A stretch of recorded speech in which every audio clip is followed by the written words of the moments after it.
Hi, my name is Brent Atwater and I'm the Animal Medium. Welcome to our weekly show. I do hope you'll check out our archives. We have a lot of good videos down there that answer a lot of questions. If you have a question and you'd like to send it in, send it to my email, on my website, on my Twitter or Instagram, or join our Facebook Pet Loss group.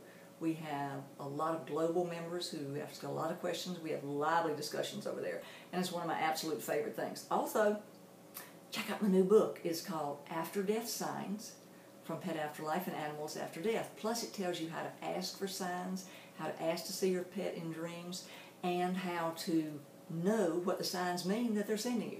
So we have animal connection techniques in there, as well as check it out, what does a dragonfly mean, or check it out, what does a bird mean, or what does a feather mean, or what does a candle mean. It's all in there. It's After Death Signs from Pet Afterlife and Animals in Heaven. We hope you'll like it. Today's question is, if reincarnating, will a pet find you? Okay, let me see if I can put this to rest. A lot of people get readings and they say, pick out the puppy you want, and then your pet soul will come into that. Wrong. Doesn't happen that way. A reincarnation contract is pre-done when both of you are on the other side, sitting in heaven on the clouds is the way I like to say it, and you decide what your pet's going to look like, how they're going to look. You're going to say, well, Brent, how do you know that? Okay. I see and talk to dead pets all the time. That's what I do for a living. And I talk to them face to face, and I see them in past, present, and future forms. So it might be a bunny in this incarnation and a horse in the next incarnation, or a bird in this incarnation and a kitten in the next incarnation, or a dog and then a sheep. Who knows? But an animal will always choose the most appropriate form to be with you. They know what to choose. It's not about you on earth going, that's the cutest little puppy over there, I'm going to pick him. And then your pet says, okay, let me slide my soul into that. Doesn't work that way. Wrong information. Erroneous. Not happening. That's number one. You don't have to pick the pet for your animal soul to slide into it. Wrong information. Number two, go look for your pet. Do you think a pet is going to go all the way to heaven, sit up there, do his time, and go, okay, I reincarnated to come back to mom in a month and 2 weeks. Let's see. I think I'll put her on a guessing game and let her figure out where I am. Wrong. No, not happening. Your pet and the information your pet gives and the information about your pet in its energy field is there all the time. Every little specific detail. So when you get a reading and somebody says, well, you'll have to look for your pet sometime around spring. Wrong. They should say where your pet's going to be, what they're going to look like, the notable characteristics, how are you going to be led to them, and how they're going to show up in your life.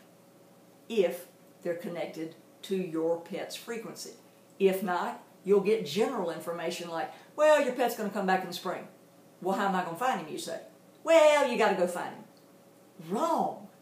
A pet is not going to go all the way to pet heaven and come back and say, find me, Mom, it's a game of hide and seek. It's not happening. They are specifically contracted to meet you at a given day, at a given time, at a given place, in a given body. And all of that information is in your pet's energy field if your reader is able to access that frequency. Now, since I look at dead pets and talk to them face to face, I watch them change from the body of this incarnation into the body of this incarnation, which is why I can totally describe them. And you know, a description is not, well, it's going to be a Shih Tzu or a Poodle. No. A description is, on the left forefront, this toenail is going to be black, the rest of them are going to be cream. Going to have a big black spot directly over its tail. On its 3 ribs on this side, it's going to have a brown spot. It's going to have a tooth here that sticks out a little bit. And oh, by the way, the inside of the ears are going to be white instead of cream. It needs to be that specific instead of, well, he's coming back as a poodle. No, that's generic. And that's what's really important. That's generic. It has to be very specific, okay, as to what they're going to look like, because your pet has already decided specifically what it's going to look like, because you've pre-contracted it when you were on the other side. So, to answer the question, if a pet is reincarnating, will they find you? Yeah. They didn't spend all that time going to the other side to play hide and seek when you come back. 2, do you get to pick what they're going to come back as? No. Can you get a program to say, I'm going to bring my pet back in this lifetime? No. Because reincarnation is a pre-contracted soul growth spiritual concept. It means that your soul evolves through each incarnation and each learning journey together. And a reincarnation contract is just that. It's a contract for a learning journey.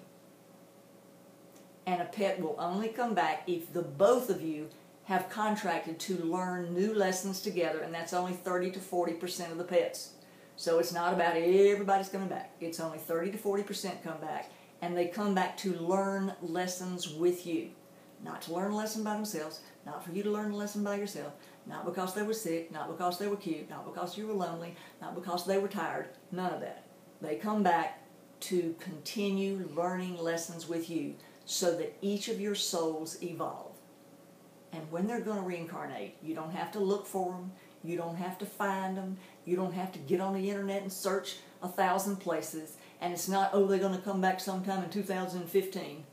You should have very specific, if they're going to come back within the 3rd week of October.